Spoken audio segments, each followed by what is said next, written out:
Bonjour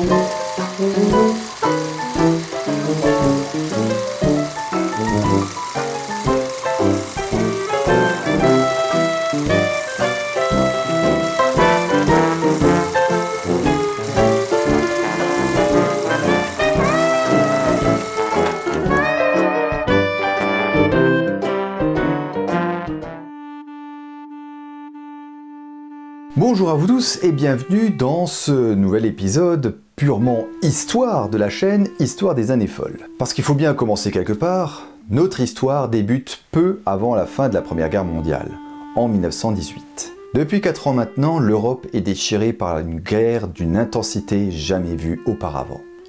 Chaque camp, les empires centraux comme les alliés tentent par tous les moyens d'obtenir l'avantage, que ce soit en nouant de nouvelles alliances, par des manœuvres diplomatiques, ou par l'invention de nouvelles manières de combattre. Et si 1917 fut une année qui vit l'entrée en guerre des États-Unis aux côtés des Alliés et le retrait de la Russie à la suite de la révolution bolchevique d'octobre, c'est 1918 qui vit la fin des combats et la victoire des Alliés sur les empires centraux, en tout cas du point de vue des puissances alliées occidentales.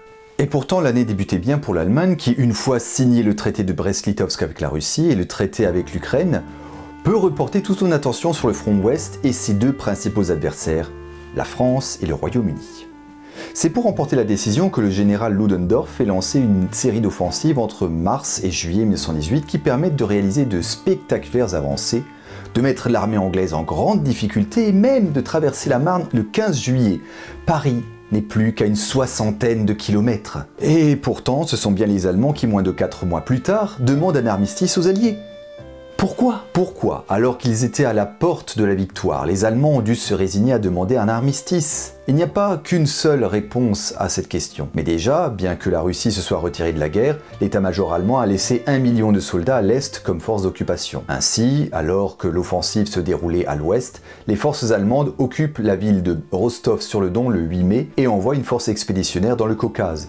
Autant de soldats qui manquèrent sur le front de l'Ouest. Ensuite, l'économie allemande était à genoux, asphyxiée par le blocus imposé par les Alliés depuis 4 ans. L'arrivée effective des troupes américaines sur le terrain des opérations militaires fut également un élément majeur. Bien qu'ils soient entrés en guerre en 1917, les soldats américains ne furent réellement prêts à s'engager dans les combats qu'en 1918, participant à la bataille de Château-Thierry, qui mit un coup d'arrêt à l'avance allemande. Les effectifs américains ne feront alors qu'augmenter et le 10 août 1918, ils furent assez nombreux pour former la première armée américaine commandée par le général John Pershing, compensant le retrait russe de la guerre. L'armée allemande épuisée doit également faire face à des armées alliées réorganisées, très mobiles, avec une infanterie qui s'est spécialisée et coordonnant efficacement les différentes armes. Enfin, il faut voir ce que donnent concrètement les offensives allemandes. Même si elles permettent de percer les lignes alliées là où le front est fragile, elles échouent toutes dans leurs objectifs stratégiques. Le premier d'entre eux, à savoir la destruction de l'armée anglaise en France, n'est pas atteint. L'armée anglaise souffre, mais accuse le coup et reste active. La prise de lieux stratégiques, comme les nœuds ferroviaires, que sont les gares d'Amiens, de Reims et de Compiègne, ou les ports de Calais et de Dunkerque, ne sont pas tombés. Pire encore, pour le haut commandement allemand, sont les conséquences pratiques de ces offensives. Elles ont allongé la ligne de front en créant des saillants difficiles à défendre. Et le 14 avril, les Alliés décident la création d'un commandement unique de toutes les armées alliées placé entre les mains du général Ferdinand Foch. Les offensives allemandes sont désormais stoppées et c'est aux Alliés de reprendre l'offensive. Elles contre-attaquent dans le secteur d'Amiens le 8 août et c'est désormais aux Allemands de reculer. Par la suite, le général Ludendorff qualifia ce jour comme jour de deuil de l'armée allemande. En septembre, le front oublié des Balkans cède, ce qui pousse la Bulgarie à signer un armistice avec les Alliés le 29 septembre. L'Autriche-Hongrie est désormais menacée par le sud et Constantinople, capitale de l'Empire ottoman, est désormais à portée des armées alliées. Quasiment au même moment, sur le front de l'Ouest, les Canadiens parviennent à percer les fortifications de la ligne Hindenburg. Tout cumulé, ça convainc le général Ludendorff de pousser à la demande d'un armistice avec les Alliés. Et en moins de 2 mois, tout se précipite.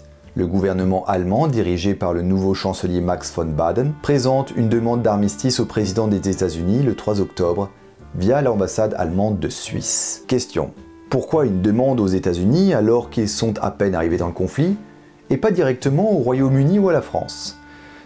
La réponse: La réponse est assez logique. Les Allemands pensent que les buts de guerre américains définis par les 14 points du programme du président Woodrow Wilson pourraient leur garantir des conditions de paix plus clémentes que si ça avait été le cas avec le Royaume-Uni ou la France. Commencent alors les discussions du bien fondé d'un armistice, mais cette fois du côté allié. Il y a ceux qui veulent poursuivre le conflit jusqu'à l'invasion de l'Allemagne afin de bien faire comprendre aux Allemands qu'ils ont été vaincus, comme le général Pershing, Pétain et le président de la République française Poincaré. Et il y a ceux, comme le maréchal Foch, le président du Conseil des ministres français Georges Clemenceau et le Premier ministre britannique Lloyd George, qui estiment qu'il était inutile de prolonger encore les combats dans la mesure où les Alliés peuvent imposer toutes leurs conditions. C'est finalement cette dernière ligne de conduite qui va finir par s'imposer. Mais entre-temps, la situation du camp des empires centraux s'est encore dégradée. Le 30 octobre, l'Empire ottoman, ayant perdu le Moyen-Orient arabe et menacé d'invasion en Anatolie, signe un armistice à Mudros. Quant à l'allié principal de l'Allemagne, l'Empire d'Autriche-Hongrie, il est en plein tourment. Il doit faire face à une reprise des hostilités avec la Roumanie à l'est, à l'offensive victorieuse des Italiens à Vittorio Veneto à l'ouest, et à l'arrivée des armées franco-serbes sur le Danube au sud. Son armée est en pleine décomposition, alors que ces minorités nationales proclament tour à tour leur sécession d'avec l'Empire. Les Tchèques proclament leur indépendance le 28 octobre, les Slovènes, Croates et Serbes de l'Empire s'unissent au Royaume de Serbie le 1er novembre, alors que les franco-serbes libèrent Belgrade, capitale de la Serbie. Le 31 octobre, ce sont les Hongrois qui se séparent de l'Autriche et les Ukrainiens de Galicie qui proclament leur indépendance. Le 30 octobre, les Italiens acceptent la demande d'armistice de la part des Austro-Hongrois, pour autant que l'Empire d'Autriche n'existe plus que de manière virtuelle. L'armistice fut signé le 3 novembre à Villa Giusti. L'Allemagne est désormais seule, et elle n'est clairement pas à la fête. Les Alliés ne cessent alors de progresser sur le front ouest, libérant des territoires occupés par les Allemands depuis août 1914. La flotte de haute mer allemande se mutine dans le port de Kiel, débutant une contagion révolutionnaire qui bientôt toucha toutes les grandes villes d'Allemagne et que les désertions se multipliaient au sein de l'armée allemande. Enfin, la défaite de l'Autriche-Hongrie soumet le sud de l'Allemagne à la menace d'une invasion par les armées italiennes. C'est dans ce contexte qu'une délégation est envoyée par le gouvernement pour négocier les termes d'un armistice. Le 7 novembre, elle arrive devant les lignes de l'armée française. Les négociations débutent le 8, alors que le 9, la République est proclamée à Berlin. Ce dernier point fut d'ailleurs à l'origine du mythe du Dolchstoß, ou coup de couteau dans le dos du pouvoir parlementaire allemand contre l'armée allemande. Alors, c'est un armistice très contraignant que les Allemands signent le 11 novembre. Les armées allemandes devaient non seulement évacuer la Belgique et le Luxembourg, mais aussi l'Alsace-Lorraine et la rive gauche du Rhin. Les armées alliées allaient suivre le mouvement des troupes allemandes et progressivement occuper les pays évacués, ainsi que 3 têtes de pont situées sur la rive droite du Rhin. Les Allemands devaient livrer une grande quantité de matériel de guerre, à savoir 25 000 mitrailleuses, 1700 avions, 5000 camions.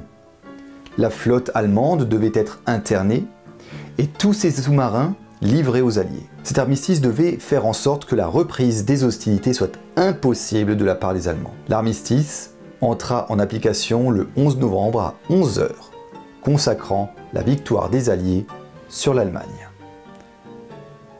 À présent, la paix restait à construire.